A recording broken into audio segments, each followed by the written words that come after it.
Right. All right. Welcome again to Ask Ade Live. And I am live right now. You would not believe what just happened to me. I was streaming from 5 o'clock and I thought I was streaming, but I didn't press the go live button. So, and I was talking for 45 minutes and everything is gone. And I never went live. So sorry, so sorry about that. If you were waiting and it didn't happen, then so sorry about that. But I am live right now. It's going to be quite short because I have to get to some other things today. But anyway, we all learn. We learn we learn every day. So what I want to talk about is just going straight to the discussion for today. What I'm going to talk about in a very short time is is a good way what is a good way to fix lack of communication between spouses? What is a good way to fix lack of communication between spouses? So, I'm going to give you an example of what this looks like. There are many marriages where either when they communicate, they say they often degenerate into um, disputes. So when they talk to one another about certain things, what happens is they begin to argue, and after they argue for a while, somebody gets really angry and leaves the house, or begins to raise their voices, or somebody shuts down. Whatever the case, this is a breakdown in communication. But in this case, this person that is asking this question is asking of even in a situation where the communication is almost nothing, it's not there, almost zero. In that case, what may have happened is when they talk to one another, they don't respond, or they text, or they send somebody else to speak to them, or they just move out of the space. Usually, if you are living in the same space with your spouse, there will be some form of communication, but it will be almost nothing, and it still needs to be rebuilt. And what causes that? What causes that? I want to say that the first thing that we will agree on is that people cannot communicate properly when they are not comfortable, when they are not safe, when they don't feel safe. When you don't feel safe, you don't communicate properly. You don't communicate. In fact, many times people will not speak when they don't feel safe. Now, some people will speak more when they don't feel safe, but they are not really communicating, just trying to hide their fear. Now, so if you're going to fix a communication problem, we need to know what the problem is. Where is the problem? I personally believe that communication is the lack of communication, or breakdown of communication, or difficulty in communicating with one another without it degenerating into dispute, is a symptom of an underlying problem. There's a deeper problem, and that problem is most likely the fact that love is broken down. When two people meet each other, they are strangers, and they like each other, and they begin to communicate. They talk, able to communicate to the point where they exchange their names, change their phone numbers, and they continue to talk. They talk more and more until they're able to say, we would like to get married. And they plan the wedding, and they have the wedding. They invite their pastors and their family, and they have a good wedding. And sometimes they communicate to the point they have children. So break down there's when the communication breaks down, it's not because the people do not know how to communicate. It's because they do not know how to solve the problem that is underlying, and that is causing the communication problem. So when we begin to teach you instead how to communicate, what we're doing is we're ignoring the underlying problem. And I don't want to do that, because that's not how God teaches us to deal with these things. Whenever there's a problem that's that has to do with two people, usually the problem comes from a hard heart. That's what the Lord said. The reason why you divorce your wives and divorce is because your hearts are hardened, and it's the hard heart that causes problems. And so if you are trying to fix the communication problem in your marriage, what you want to do is fix the heart problem. Fix the heart problem. And how do you do that? I'm going to show to you quickly. I'm so sorry that I have to do this a second time, so I'm not going to do it like I did the first time. I'm going to have to repeat this next week. This is the challenge of the live video, but it's a blessing because I like to interact with you real time. So if you are catching this on the replay and it blesses you, please hashtag replay and let me know that it blessed you. I believe that God wanted to bless somebody today, and for some reason the enemy didn't want it, and we had that hiccup where I was speaking and teaching, sharing and answering these questions for good 40 minutes, and I was wondering why there were no responses, but I should have stopped to check, but I didn't. I was so engrossed in really explaining this stuff. So let me explain to you how to begin to fix this heart problem so that you can then take care of the communication problem. The first thing you want to do is make sure that you can say, even if my husband doesn't communicate with me, even if my wife doesn't communicate with me, my heart is at peace and at rest in God. You want to be able to say that. That's the first thing that you want to be able to say. My heart is always at peace and at rest. The reason why I'm talking about the heart is because that's what Jesus says. If your heart is not hardened, you would not have the problem of wanting to divorce one another. And we all have the challenge with our heart. So start to fix your communication problem in your marriage. The first thing you want to work on is to your heart. Work on your heart. Work on your joy. And once your joy is in place, then you work on forgiveness. So the marriage, the communication didn't just break down overnight. The communication in your marriage broke down because your husband has been doing something. You are speaking to him, you're trying to correct your husband, you're trying to correct your wife, you're saying things to them, and they are not responding properly. They seem not to hear you. This is what breaks communication. Thank you. If you are with me live, let me get hashtag live. I'm sorry this is coming out late. I actually did this before, but it didn't go live. It was just streaming but not live. So that's why I didn't come early as I usually would. So if you are there with me, let me know that you're there so I can salute you and greet you. All right. So we're dealing with the question: what is a good way to fix lack of communication between spouses? And I'm saying the first thing you want to do is your own heart. Fix your own heart, and as you fix your own heart, you'll be able to help your spouse. You're going to get back that space where you're able to communicate with your spouse to the point where you got married.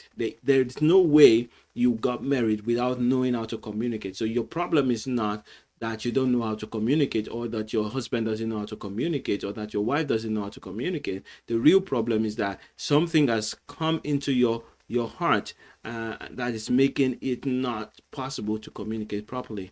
And so you go to your own heart and check, is my joy full regardless of how my husband or my wife behaves? And how do you know that? You ask yourself, why do you want them to communicate? Why do I want my wife to speak more? Why do I want my husband to speak more? And if your answer is not, I want to be able to help them more, I want to be able to bless them more, I want them to be able to understand how much I care and love them. If those are not your answers, which usually they will not be if you're in a conflict, uh, then fix that. Because when you're able to fix that, when they behave the way they are behaving, you can refuse to fall into that spiral, that spiral of doom, and you trigger the right things instead. And once you put your mind in that space that, you know what, I'm going to choose to have joy regardless of how my husband, my wife behaves or speaks. I'm going to choose to always respond in a way that I don't lose my joy. I'm going to choose to always react in a way that I don't lose my joy. The next step would be then to forgive them for what they've done. And that's always the next step when you forgive. Now you may say, I've forgiven, then check your heart. If you're forgiving them, then that's beautiful. Then you're ready for the next thing, which is to look at the ways you have been coping with their behavior. So when a spouse, when the communication breaks down, when there's no lack of communication in the marriage, if the husband is not speaking and the wife is not speaking, there's something that happened. And there are ways that you have been coping. This is not the first time. There are ways that you have been coping. Those things are habits that need to be stopped also. For example, if your spouse says to you, I don't like what you do, and they raise their voice, and you raise your voice to counter that. So that's a reaction. And when you react like that, you raise your voice. Many times you don't even know when you did that. You just do it. Or when they say something that's hurtful to you, you find your mouth saying things that are even more hurtful to them. And so those are your coping behaviors. Those are habits that you have learned to help you prevent yourself from losing your love, your respect, and your peace, or to help you to force them to do it to you, to love you, to care for you. Those habits are bad habits, because whatever you get from those kind of behaviors are not the type of love that God wants you to get. Those are the kind of love that you find for yourself from a hard heart. And as you are working on your heart, then you have to change those behaviors.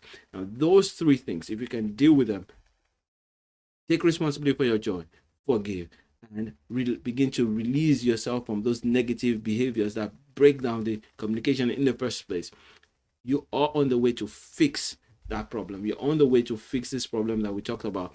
A good way to fix lack of communication in the marriage. You're solving that problem by changing that. Now, once that is in place, then the next thing you want to do is build your connection with God, so that you are able to handle more of those negative behaviors. So when your spouse is saying negative things, doing negative things, or responding to your kind gestures in a negative way, you are able to say, no, I'm not going to be triggered negatively, but rather I'm going to trigger them to do the good thing. I'm going to trigger them to do the right thing.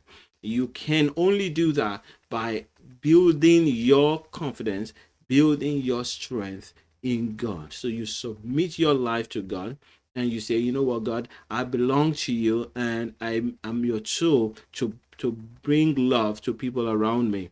And if you are in that space, if you're able to stay in that space, what will happen is that when your spouse now says things to you that you don't like, say things to you that are hurtful, you're not going to be triggered to do the wrong things, but rather you would allow God to use you as a tool to trigger them to do the right thing. So for example, a husband comes into the house and says nothing. You greet them and say, hello, my husband, and they don't respond. Or the other case, you speak to your wife and they don't respond, and you want to turn that around. In that case, the first thing is, when they don't respond, what happens in your heart? If you feel offended, am I a goat? Why won't they respond to me? What am I invisible? What is wrong with you? If that's what you're feeling, then you're not in the right place to do anything. You can't fix the relationship. You can't fix the communication problem, because you are triggered. So what you need to do is solve that. Once you're not triggered anymore, you're then able to think of ways to sow seeds to bring back the communication. So you can just go back and say, my wife, or sweetie, darling, hello, honey, what's going on? Why are you not responding? And then leave it at that. They may not respond, they may not want to respond, but you are getting something. What's going on? You have changed something. You have changed the way you reacted to their quietness. When a person stonewalls you, stops talking to you, or just ghosts you, behaves that you're like you're a ghost. When a person does that, there's a reaction that they want. There's something that it's one of those bad habits here that they're trying to use to make you do the thing that they want. You have to refuse to be moved by that. You don't respond the way they want you to respond. The only way you can do that, of course, is when your joy is in the right place. And that's how you move that forward. And so when you sow that seed, they may come back and begin to, because they have to figure out another way to trigger you, they may talk to you.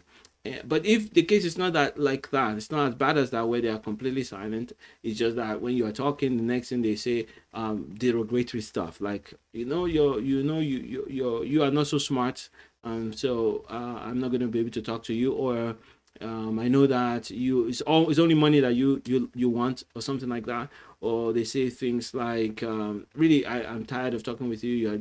You always cause trouble. So when they say things like that, there's a way that the natural person would like to respond. That way is because you're not settled in yourself, you're not comfortable in yourself, and so you need to make up your mind that you're not going to your joy is not going to be based on how a person says to you or doesn't say good things to you. You're going to choose to be peaceful and kind at all times. And so when they say those kind of things, you respond. You have to respond. You can't ignore. You have to respond. So you respond by saying, I see that you are agitated this morning, or I see that you're not happy.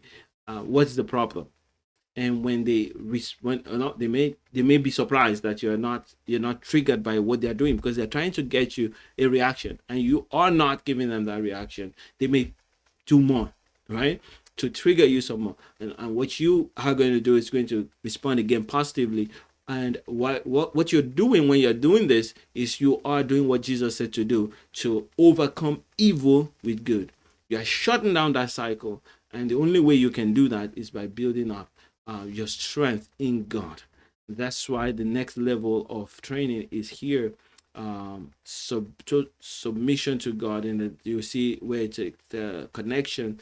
It talks about removing the mask, submitting yourself to God properly. Those are the key. Those things that you do, that they are the ones that will help you become even more, stronger, to recover, to bring back that communication in your marriage.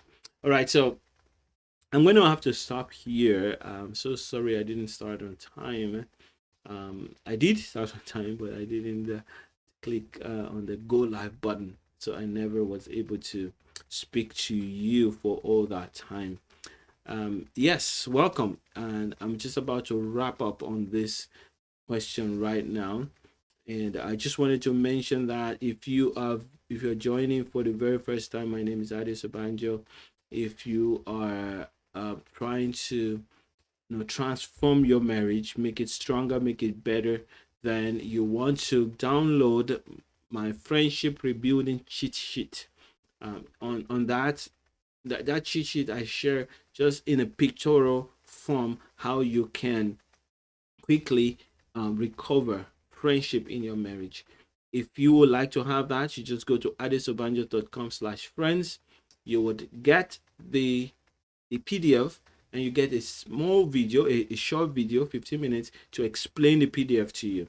And beyond that, you also have my email, so you can email me and ask me your questions. And if you want to even get more from that, then join the Facebook group, facebook.com/happy Christian marriage. Join the Facebook group, and you can ask your questions in the group, connect with about over 700, almost 800 people now, married people. Sorry, they're not couples, they're married people. Some of them may be couples, but married people, professionals, Christians, busy, working hard like you, who love the Lord, who can support you and stand with you and be encouraged and be blessed by you, because you can also bring your own learning and your own wisdom to the group.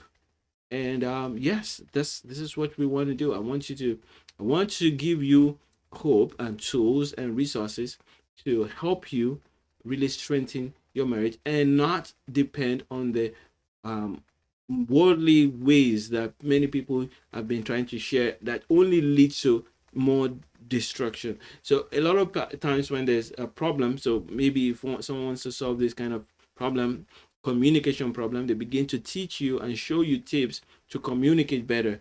Yes, those things are good things. There's nothing wrong with them. However, there's an underlying problem that God has already shown us how to solve as believers that we can use and that would take care of even the symptoms. And of course, when you now use those tips, they work even way better and way faster. All right, so thank you for joining me today. Thank you for being part of this live broadcast. If you have any question, please do not hesitate to send them my way. May the Lord bless you. May the Lord increase you. May the Lord strengthen you and keep you. Make your marriage strong and bless you all round. In Jesus' name I pray. Amen. Bye for now.